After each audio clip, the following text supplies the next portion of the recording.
Welcome to our channel. నమస్తే అండి. నమస్తే.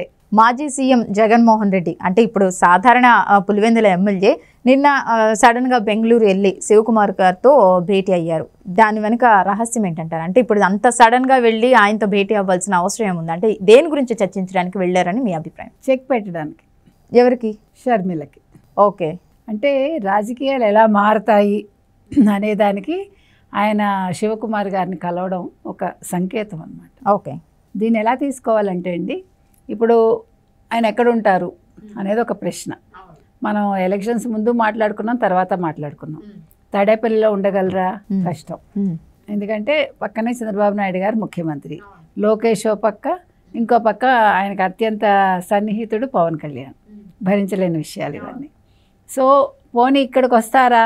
ఇక్కడ లోటస్ పాండ్కి, ఇక్కడ తెలంగాణలో ఇంకో అతి ప్రియమైన రేవంత్ రెడ్డి గారు.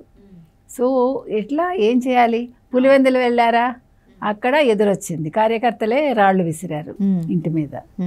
సరే, నిన్న యలహంక వెళ్ళారు, అంటే బెంగళూరు వెళ్ళారు. బెంగళూరులో కూడా ఆయనకి నెగిటివ్గా స్లోగన్స్ వచ్చాయి, మీరు చూస్తే. సైకో జగన్ అని తిట్టారు ఆయన్ని, గోబ్యాక్ అని. అయితే యలహంక ఆయన ప్యాలెస్ ఉంది కదా, అక్కడ ప్యాలెస్, అంటే పేద మాజీ ముఖ్యమంత్రి వారు. సో ఆయన ప్యాలెస్లోనే నివసిస్తారు కాబట్టి పాపం ఎప్పుడో ఉన్న యలహంకలో ఉండే ప్యాలెస్కి వెళ్ళారు ఆయన. వెళ్ళాక ఎందుకు శివకుమార్ని కలిశారు? డీకే శివకుమార్ని కలవటానికి కారణం ఏంటి? ఇప్పుడు ఆయనకి ఉండే ఒకే ఒక ఆప్షను, కాంగ్రెస్లో కలవాలి. కాంగ్రెస్లో కలవాలంటే షర్మిల అక్కడ ఉండకూడదు. అవును. అంటే కాంగ్రెస్లో కలుస్తారా? కలవడం తప్పే ఉంది. మరి రిలయన్స్ వాళ్ళతోటే ఆయన లింక్ పెట్టుకున్నారు కదా, రిలయన్స్ అంబానీనే వచ్చి కలిశారు కదా, అదానితో కూడా కనెక్షన్ ఉంది కదా, కాబట్టి రిలయన్స్తో కలవటం తప్పులేదు. అంటే తండ్రిని చంపారు అనే అపవాదం ఉన్న రిలయన్స్ తోటి కలవటం వల్ల వచ్చిన నష్టం ఏమీ లేదు. ఇంకో పక్క చెల్లెలు కాంగ్రెస్లో కలిశారు.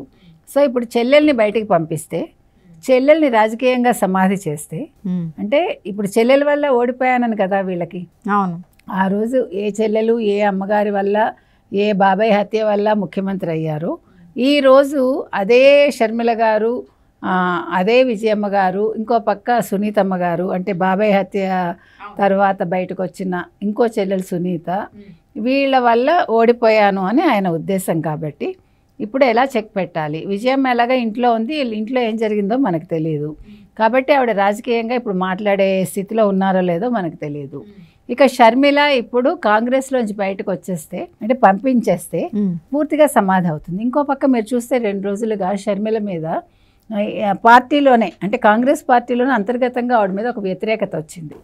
ఏమనంటే షర్మిల ఆవిడ అధ్యక్షురాలు అయ్యి ఏం చేసింది, ఆవిడ వల్ల నష్టపోయాం మనం, ఆవిడ ఇది కడపలోనే నెగ్గలేదు, ఆవిడ వల్ల మనకి ఓటింగ్ తగ్గిపోయింది, ఆవిడ వల్ల ప్రతిపక్షం నెగ్గింది అని ఒక మాట వచ్చింది.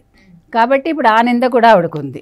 ఇక్కడ డీకే శివకుమార్తో మాట్లాడినప్పుడు డీకే శివకుమార్కి ఏం చెప్పచ్చు, ఈయన మీరు షర్మిలను బయటికి పంపిస్తే నేను నా పార్టీ విలీనం చేస్తాను అని ఉండొచ్చు. ఓకే. అంటే డీకే శివకుమార్ వెంటనే ఒప్పుకుంటారనేమీ లేదు. ఇక్కడ లింకులు ఏముంటాయంటే, నా కేసుల సంగతి చూసుకోవాలి మీరు. ఎందుకంటే కేసులు చూసుకోవాలంటే ఇక్కడ రేవంత్ రెడ్డితో లింకు.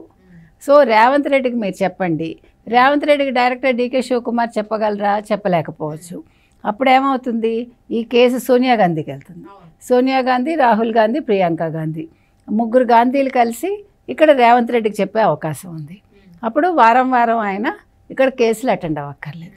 ఇంకో పక్క కాంగ్రెస్లో ఉండి కాంగ్రెస్ని ఆంధ్రాలో బలోపేతం చేస్తానని చెప్తాడు. ఇది ఒక పక్క. ఇంకో పక్క సొంత ఎమ్మెల్యేలే ఆయనకు తిరుగుబాటు చేశారు. ఇప్పుడు రేపొద్దున ఎంతమంది ఉంటారో ఎంతమంది వెళ్ళిపోతారో తెలియదు. సో అలాంటప్పుడు ఈయన కాంగ్రెస్లో ఉండి కాంగ్రెస్ని బలోపేతం చేస్తే వెళ్ళిపోయిన వాళ్ళు వెళ్ళిపోతారు, వైసీపీ నుంచి ఉన్నవాళ్ళు ఉంటారు. సో నెక్స్ట్ 5 ఇయర్స్కి ఆయన కాంగ్రెస్లోనే ఉండి కాంగ్రెస్ని బలోపేతం చేసి 29కి వచ్చేదానికి ప్రయత్నించవచ్చు, ఎన్నికల్లో గెలవడానికి. సో ఇదొక థీమ్ అయి ఉండొచ్చు మనకి. అంటే రాజకీయ పెట్టుగడలు ఎలా ఉంటాయి అనే దానికి మనకి ఇవన్నీ ప్రత్యక్ష నిదర్శనాలు అన్నమాట. ఓకే. ఇప్పుడు ఇక్కడ అడుగుపెట్టి ఆయన తెలంగాణలో ఆయన మనగలగాలి అంటే, ఈ కేసుని తప్పించుకోవాలంటే ఇంకో పక్క ఇంకొక ఆప్షన్ ఏంటంటే, ఇప్పుడు బీజేపీని ఏం చేస్తాడు? ఇప్పుడు బీజేపీతో ఆయన ఏం చెప్పుకోవాలి? రాజ్యసభ సభ్యులు ఉన్నారు, నీకు రాజ్యసభలో నేను మీకు మద్దతు పలకాలంటే మీరు నాకు కేసులు మాఫీ చేయించండి అని అడగచ్చు. లేదు సిబిఐని నోరు మోయించండి ఆయన అడిగేవి. ఇవాళ మీరు చూసారంటే ఒరిస్సాలో బిజు పట్నాయక్ నేను ప్రజల పక్షాన్ని ఉంటాను, నేను రాజ్యసభలో మీకు మద్దతు ఇవ్వను అని బీజేపీకి చెప్పారు ఆయన. సో అదే ఇక్కడ కూడా జరగచ్చు.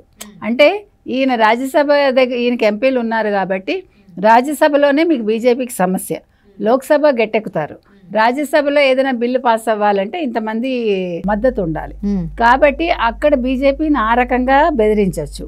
లేదు నేను కాంగ్రెస్లో చేరిపోతాను మీరు కనుక నాకు హెల్ప్ చేయకపోతే అని ఇంకో రకంగా కూడా బెదిరించవచ్చు. ఇక్కడ ఇది ఆప్షను. అక్కడ మీకు నా మద్దతు ఉంటుంది, మీకు ఎలాగ మా చెల్లెలు కాంగ్రెస్ని మీకు ఏమీ పైకి తీసుకురాలేదు, రాజశేఖర రెడ్డి కూతురుగా నేను అసలైన వారసుడిని, రాజశేఖర రెడ్డి కొడుకుని, నేను మీకు చేసి పెడతాను, నాకు అవకాశం ఇవ్వండి, ఒక్క అవకాశం ఇవ్వండి అని ఇక్కడ అడుక్కుంటాడు అనమాట. ఇక్కడ మనం ఒకటి చర్చించుకోవాల్సింది ఏంటంటే ఆయన ఓటమి చూశారు, ఆయన అవినీతి అక్రమాలు అన్నీ చూశారు. ప్లస్ ఆయన పార్టీ పెట్టే ముందు సోనియా గాంధీకే ఈయన వ్యతిరేకం వెళ్ళి మరీ పార్టీ పెట్టారు. ఇంకోటి ఏంటంటే మీరు అన్నట్టే రేవంత్ రెడ్డి చంద్రబాబు నాయుడు గారి శిష్యుడని అయితే టాక్ ఉంది. మరి ఇంతమంది ఆయనకి వ్యతిరేకం ఉన్నప్పుడు ఈయన పార్టీని కాంగ్రెస్లో విలీనం చేసే అవకాశం వీళ్ళు ఇస్తారంటారా? రాజకీయాల్లో ఏదైనా సాధ్యమే. అవినీతి లేనిది ఎవరు? అవినీతి లేని రాజకీయ నాయకులు చాలా తక్కువ ఉంటారు. ఇప్పుడు పార్టీ బలోపేతం అవుతుంది అనుకున్నప్పుడు ఇవన్నీ సెకండరీ అయిపోతాయి, గుర్తుపెట్టుకోండి. ఇప్పుడు మామూలుగా అది మనం ఒక సగటు మనిషిగా మన ఆలోచన ఎలా ఉంటుంది, అయ్యో అవినీతి చేసేసాడు ఇతని పార్టీలో ఎలా చేర్చుకుంటారు ఇదేంటబ్బా అని మనం అనుకుంటాం. కానీ అది ఉండదు రాజకీయాల్లో. ఇప్పుడు బీజేపీలో లేరా అవినీతి మంత్రులు? బీజేపీ తీసుకోవట్లేదా? సో కాంగ్రెస్ అదే చేస్తుంది. కాంగ్రెస్ నిన్న వాళ్ళ పార్టీ కాదు కదా. కాంగ్రెస్లోనూ బోల్డ్ మంది అవినీతి పరులు ఉన్నారు, బీజేపీలోనూ ఉన్నారు, ఎక్కడ లేరు? కాబట్టి అది ప్రశ్నే కాదండి. ఇక్కడ జరగబోయేది ఏంటంటే ఒకవేళ ఆయన విలీనం చేస్తే అవి రేవంత్ రెడ్డి కూడా వింటారు. ఏం పోయింది అంటే డైరెక్ట్గా విన్నట్టు నటించకపోయినా అంతర్గతంగా చేయొచ్చు. పైకి ఏమండి మీకు ఇక్కడ శత్రువు అక్కడ మిత్రుడు, ఇక్కడ సెంట్రల్లో, అంతే కదా. సెంట్రల్లో ఒప్పుకుంటాడు, స్టేట్లో తిడతాడు, ఏముంది అందులో? రాజకీయాల ఎత్తుగడలు ఎలా ఉంటాయంటే ఇప్పుడు మనం అనుకుంటాం బాబా చిచి ఏంటి ఇతను వేస్ట్, ఈ రాజకీయ నాయకుడు, వాళ్ళిద్దరూ ఎంత కొట్టుకుంటారు అని మనం పిచ్చాళ్ళం అవుతాం. రేపొద్దున వాళ్ళు కలుస్తారు, బాగానే ఉంటారు. కాబట్టి రాజకీయాల్లో మనందరికీ తెలిసినదే శత్రువులు మిత్రులు ఒకటేనని. కాబట్టి ఏ రకంగానైనా జరగచ్చండి. రేపొద్దున్న ఆయన పార్టీ విలీనం చేసినా ఆశ్చర్యపోక్కర్లేదు, లేదు బీజేపీని బెదిరించి కేసులు మాఫీ చేసుకున్నా అంటే పోస్ట్ పోన్ చేసుకున్నా మనం ఆశ్చర్యపడక్కర్లేదు. రాజకీయాల్లో అన్నీ సహజం. కాకపోతే ఇక్కడ ఆగేది ఎక్కడంటే షర్మిల భవిష్యత్ ఏంటి? షర్మిల భవిష్యత్తు అన్నగారి మీద ఆధారపడి ఉందా? కాంగ్రెస్ ఎంతవరకు నమ్ముతుంది? ఇప్పుడు ఆవిడకుండే మార్గం ఏమిటి? ఇంట్లో కూర్చోటమేనా అనేది అక్కడ ఆగింది. ఓవరాల్గా ఇప్పుడు మీరు చెప్పిన దాన్ని బట్టి చూసుకుంటే మనం అండర్లైన్ చేసుకోవాల్సింది రాజకీయం, అంతే. ఓకే అండి.